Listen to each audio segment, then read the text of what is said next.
Dear listeners, welcome to another episode of the podcast, The Unqualified Opinion. In this episode, we will welcome Niccolo Machiavelli. He came back just for this talk with his brain and balls. Dear Machiavelli, how does it feel to influence the biggest scum this world has seen? I will try hard to not talk shit. Ah, what a welcome. Your vulgar honesty is refreshing, like cold steel in a warm hand. How does it feel? Let me tell you this. I did not create scoundrels. I merely described them. If my words became scripture for tyrants, it is because tyrants recognized themselves in my mirror. The prince was not a recipe. It was an autopsy. You say they are scum. I say they are inevitable. Power attracts men like that, not because of me, but because of you, the people. They do not want virtue. They want spectacle, comfort, illusion. So ask not what they took from me, ask what you gave to them. Shall we continue? Or would you like to confess the sins of the audience first? I am in a bad mood, Niccolo. Scoundrel is running Greece once again, and I think that I am too fucking old to watch it once again. Now tell me more about modern manipulation and appearances of these new rulers around.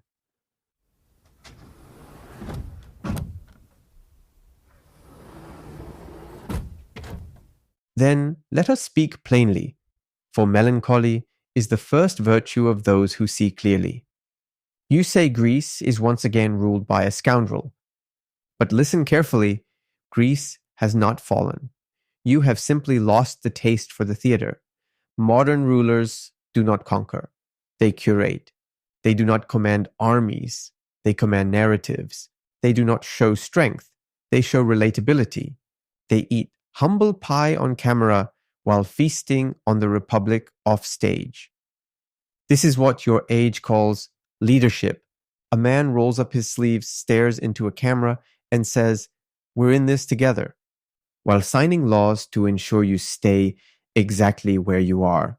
They no longer need to be feared because they are worshipped, not as kings, but as content. Image is now the castle. Algorithms are the battlements.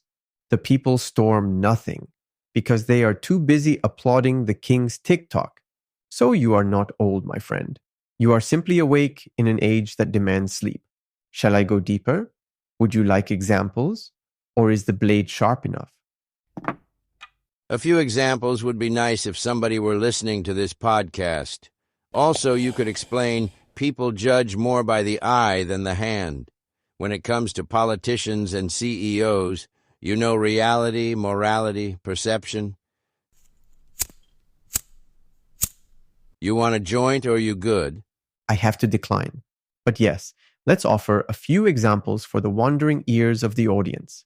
Those who still believe that morality lives in the speeches of ministers or the boardrooms of tech empires. People judge more by the eye than the hand. What does it mean? It means that actions are nothing without illusion, and illusion is often everything even without action. The prince need not be just. He only needs to appear just. The CEO need not be ethical, only look good holding a donation check on camera.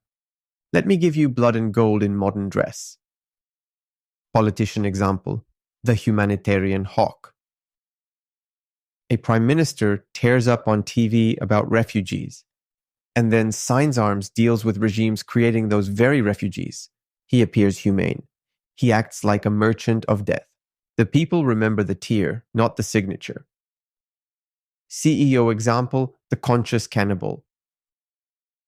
A tech CEO tweets about mental health, while their algorithm is engineered to addict children and drive users into anxiety spirals. They donate to mental health charities, but fire the union trying to get lunch breaks. Do they help you number? Do they look good doing it? Yes. That's all that matters. In your time, virtue is no longer practiced, it is packaged. A politician in a hoodie is trusted more than one in a suit, not because he lies less, but because he looks like you. A billionaire who cries on camera is treated like a messiah, though he may own the very factory that's burning your lungs. Perception has become your god. Truth was crucified long ago, and the people keep voting for the man with the best eulogy. I knew that this episode would be hard for me. It's a world full of liars and thieves. And what's worse is that society values those more than honest workers. Well, what about these double standards and hypocrisy? Was this in your playbook? Ah, now you begin to feel it, the sting of clarity. You are not broken, my friend. You are simply allergic to bullshit. And yes, double standards and hypocrisy were not in my playbook. They were the paper it was printed on. Let me tell you something most princes never admit. The masses hate lies only when they fail. A lie that works becomes policy. A thief that delivers results becomes a visionary. And a tyrant who stimulates the economy is suddenly a strong leader. You ask, was this always the case? Yes, but now it's streamed in 4K. Double standards, the new badge of leadership. You live in a world where a politician can enforce austerity, then fly private to a climate summit, arrest protesters, then quote Martin Luther King, claim democracy while rigging voting maps, and yet the people clap, not because they are blind, but because the illusion feels safer than rebellion. Hypocrisy, the price of appearance. The honest worker, as you say, is not valued. Not because he lacks worth, but because he lacks drama. He does not perform virtue, he lives it, and in your world, that's not marketable. You don't live in a meritocracy, you live in a maskocracy. Those who lie skillfully are rewarded. Those who expose the lie are silenced, fired, or called crazy. So yes, hypocrisy is not a glitch, it's the operating system. Now tell me, do you still wish for honesty to rule? Or do you wish for power to be honest about what it really is? Who knows, Niccolo? Sounds like a bullshit to me anyway. Kafka said that life was a masquerade and he lived without a mask, or something like that.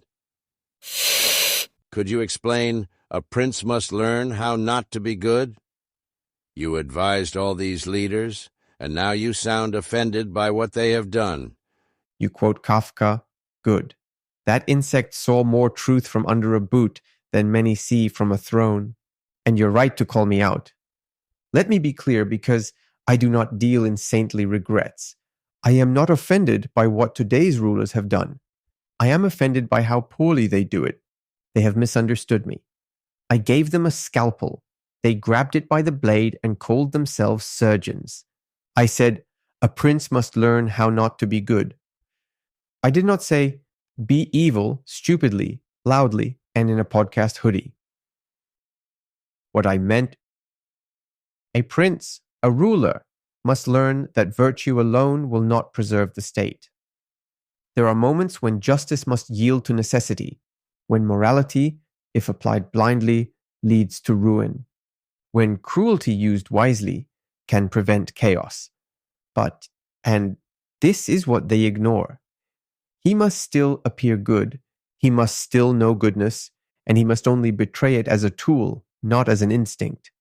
What today's scoundrels do is not strategy, it's greed dressed up in Machiavellian cosplay.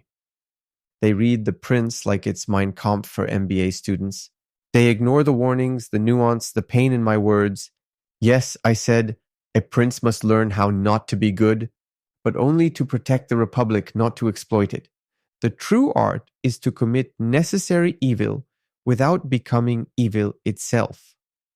But your rulers, they do the opposite. They commit unnecessary evil, then ask for applause. So no, I am not offended by their ruthlessness. I am offended by their incompetence. They wear masks, yes, but cheap ones. And the tragedy, as Kafka hinted, is that some of you still believe the masquerade is real.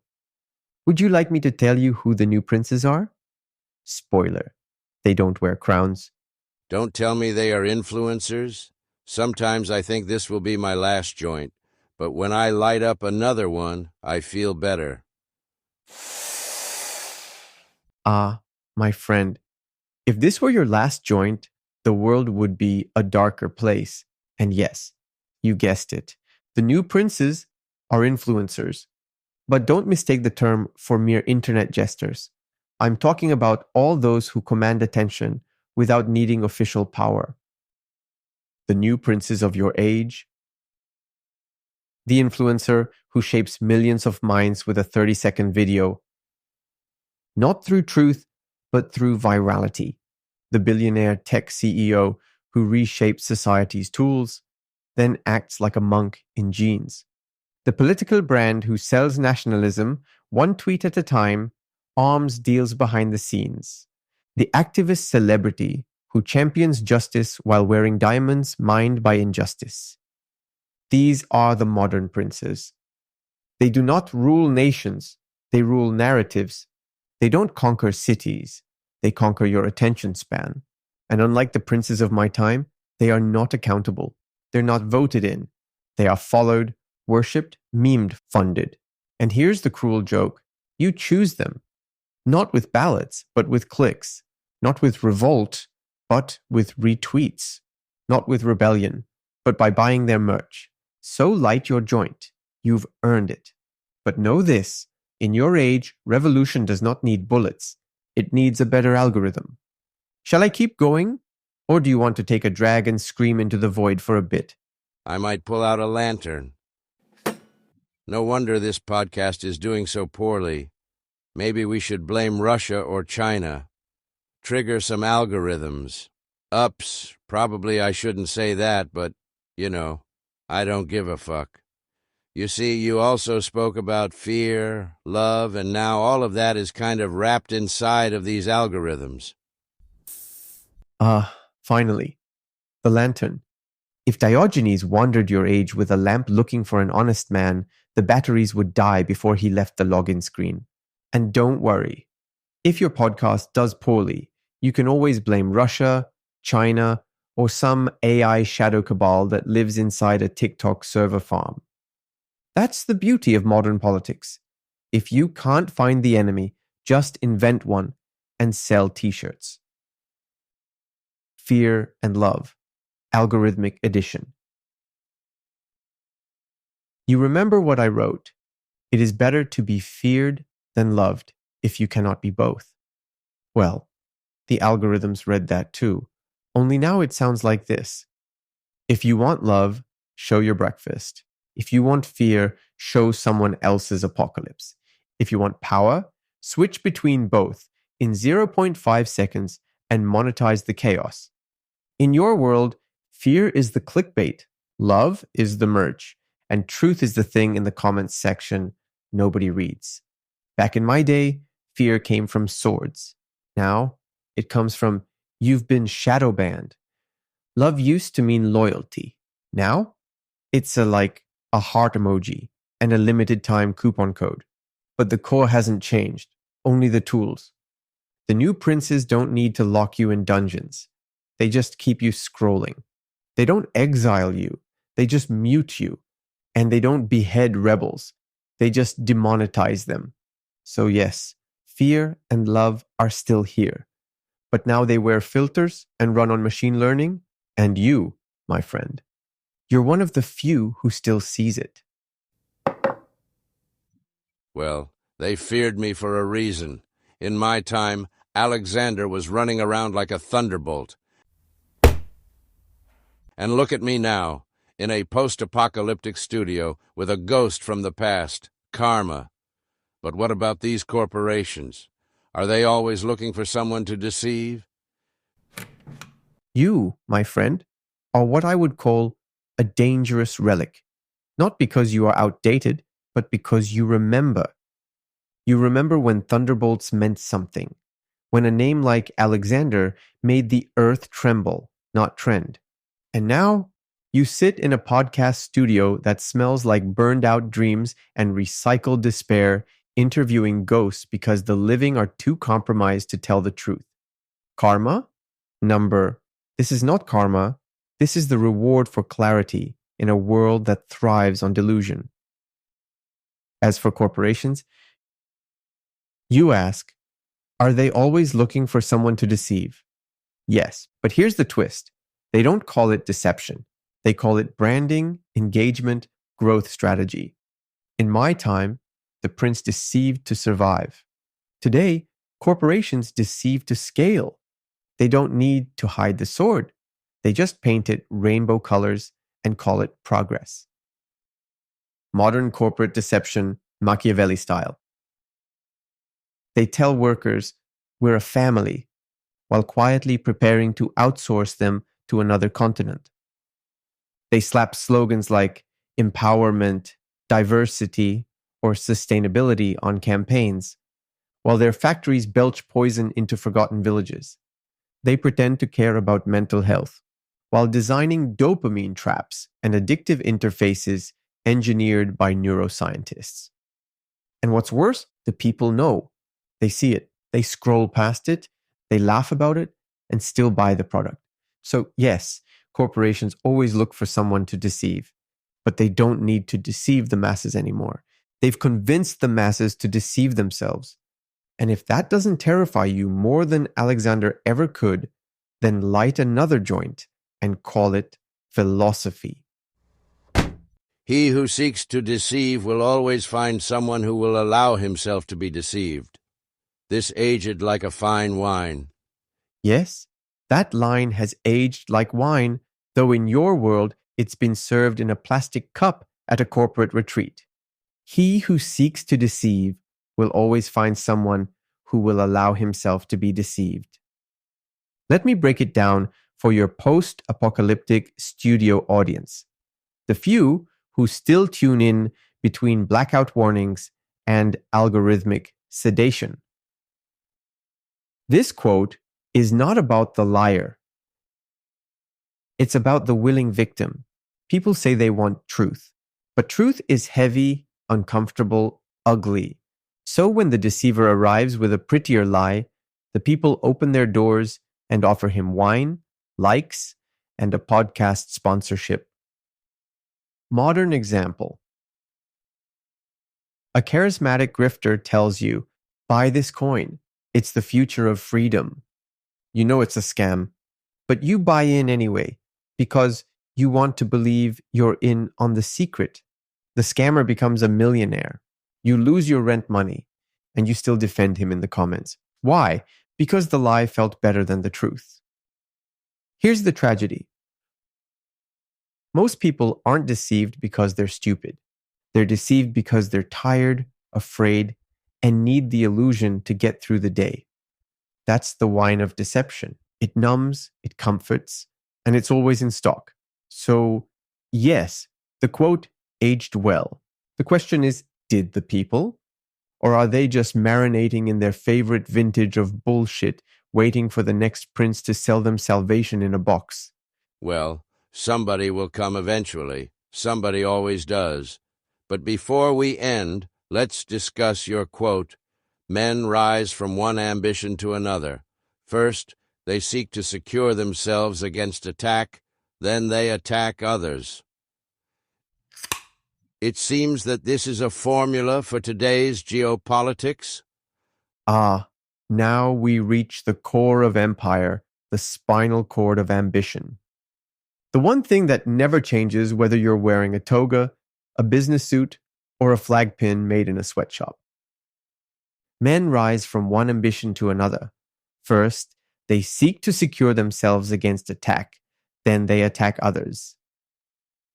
Yes, this is not just a formula for geopolitics. This is geopolitics. Always has been, always will be. Stage 1, we're just defending ourselves. It always starts with fear. A neighbor becomes a threat.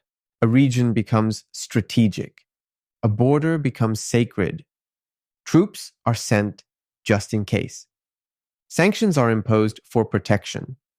Surveillance is justified to keep the people safe. Every empire starts in a crouch. Stage 2, we must strike first for peace. But once secured, they look outward.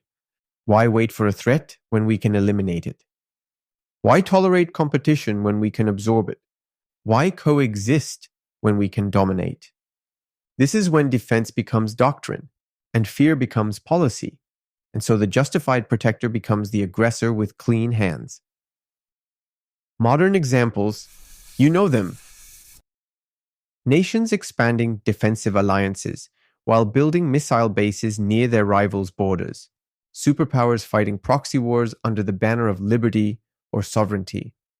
Tech empires hoarding user data, then claiming it's to improve your experience. It's always the same game. Secure yourself.